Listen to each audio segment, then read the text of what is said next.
নমস্কার বন্ধুরা, আশা করি তোমরা খুব ভালো আছো। দিনটা ছিল রবিবার, কাজের চাপ মোটেও কম ছিল না। তবে এত কিছুর মাঝেও বিকেলের হালকা মিষ্টি হাওয়ায় মনটা একবার ঘুরতে যেতে চাইলো। তাই বেশি দেরি না করে বেরিয়ে পড়লাম ছোট্ট একটা ভ্রমণে।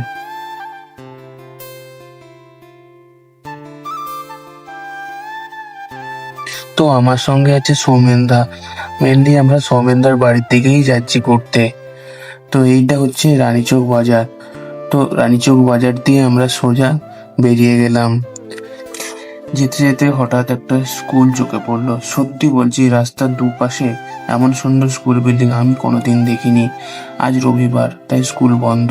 তবে ভাবছিলাম যদি স্কুল খোলা থাকতো তাহলে বাচ্চাদের হাসি দৌড়ঝাঁপে জায়গাটা আরো প্রাণবন্ত হয়ে উঠতো। তারপর সোজা নদী বাঁধ দিয়ে এগিয়ে গেলাম বাঁশের সাঁকোর দিকে। ছোটবেলায় যে কতবার এই ধরনের সাঁকো পেরিয়ে এপার ওপার হয়ে গেছি তার হিসেব নেই। পশ্চিম মেদিনীপুর থেকে হুগলিতে যাওয়ার জন্য এখানকার এই ধরনের অস্থায়ী সাঁকো খুব জনপ্রিয়। যাতায়াতের জন্য বেশ সুবিধেও বটে। আর এই যে নদীটা দেখছো, একে বলে রূপনারায়ণ নদী। এই নদী বয়ে গেছে কোলাঘাটের ব্রিজের নিচ দিয়ে সোজা গঙ্গাতে। জানো কি, এই রূপনারায়ণ নদী মূলত শিলাবতী আর দ্বারকেশ্বর নদীর মিলনস্থল থেকে তৈরি হয়েছে। আর একটি শাখা নদী এর সঙ্গে এসে যুক্ত হয়েছে, সেটাও তোমাদেরকে আজকে দেখাবো, তবে একটু পরে। ঘাটের ধারে দাঁড়িয়ে কয়েকটা নৌকো দেখলাম, মনে হলো যদি একটু উঠতাম ভালো হতো। ছোটবেলায় কতবার নৌকোয় উঠেছি, তবে সেই অনুভূতিটা এখন আর মনে নেই। তবে একটা নৌকোর দোল আর নদীর হালকা ঢেউয়ের শব্দ আজও বড় আপন লাগে।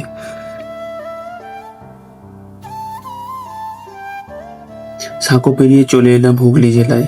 এপারে এসে জানলাম এখানকার বেশিরভাগ মানুষ সোনার কারিগর, তাই বেশিরভাগ মানুষই বাইরে থাকে। আর যারা গ্রামে থাকে তারা ধান, সবজি, পাট চাষ করে। একসময় আমাদের বাড়ির ওই দিকেও পাট চাষ হতো, এখন খুব একটা চোখে পড়ে না। তোমরা কি জানো এই পাট গাছের পাতাও খাওয়া যায় শাক হিসেবে? তো শাক হিসেবে এটা খুব সুস্বাদু আর উপকারী। তোমরা কি কখনো খেয়েছো? তাহলে খেয়ে থাকলে আমাকে একটা কমেন্ট করে জানিও।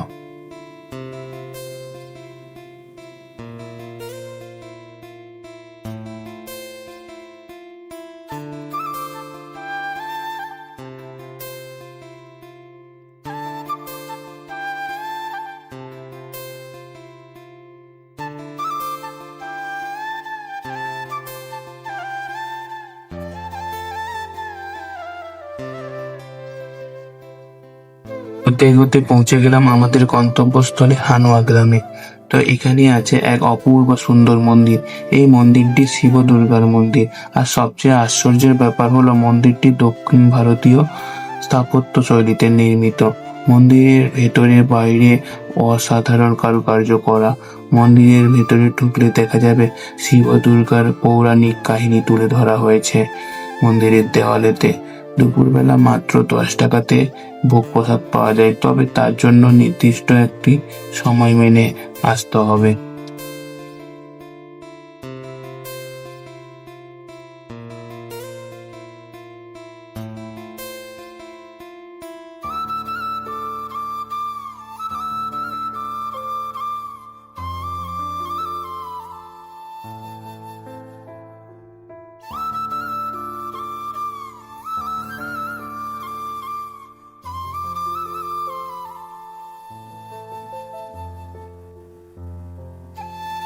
মন্দির দেখে বেরিয়ে পড়লাম পানসাগুড়ির দিকে। যাতায়াতের পথে তোমাদেরকে এখানকার আরেকটা বিশেষ জায়গার কথা বলেছিলাম।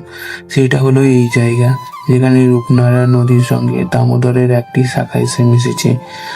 এই জায়গায় দাঁড়িয়ে থাকলে একসঙ্গে 3টি জেলা দেখা যাবে। আমি যে জায়গায় এখন আছি সেটা হচ্ছে হুগলি জেলা।